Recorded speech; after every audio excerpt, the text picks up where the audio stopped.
I want to take you back to Nigeria. We earlier talked about attacks there by militants who killed up to 50 people. We're going to join now our VOA correspondent Heather Murdock, who is joining us via phone. Heather, welcome to the program, and tell us exactly what has been happening. We have had a number of deaths this week. Give us some details. Thanks, Vincent. This week there's been several attacks attributed to Boko Haram. The most recent was Wednesday morning around 4 a.m. in a town called Bama.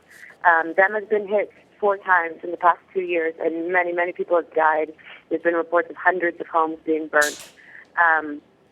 And so this particular attack, the police say now the death toll is 60 people have died, and many homes have been burnt. People were shot, explosions went off, and obviously fire was set to the houses. Yes. There's also been a recent video that was released by Abubakar Shekau, the man who claims to be the leader of Boko Haram, that takes responsibility for the death of a sheikh from Kaduna State, who was a prominent, outspoken critic of Boko Haram. Yes. Now, this state has been placed under a state of emergency, and we imagine that there was a confluence of resources there to control and contain this violence. Why has that failed up to this point?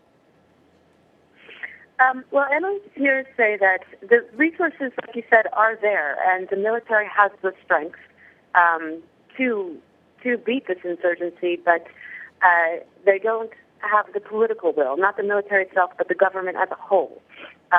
People have guessed that Boko Haram is extremely well funded, and there's all sorts of conspiracy theories about elitists funding Boko Haram or outside similar groups funding Boko Haram. But the military has clearly worked very hard and has also clearly not been able to end the insurgency in the past 9 months of emergency rule. Now, very quickly, President Jonathan has actually accused some specific politicians. Has he ever named anybody who is accused, who is suspected of funding Boko Haram? In a few seconds. Has he named people? Yes. Yes. I mean, at the beginning of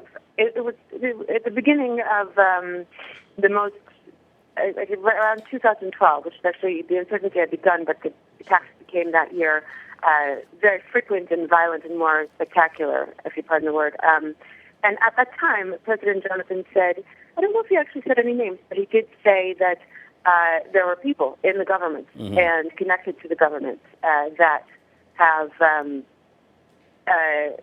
connections to Boko Haram, and politicians in Nigeria since then have been using that accusation, right. And it's been thrown back and forth. Okay, Heather, thank you very much. You'll be watching the developments here. That's viewers Heather Murdock reporting live via a phone from Abuja.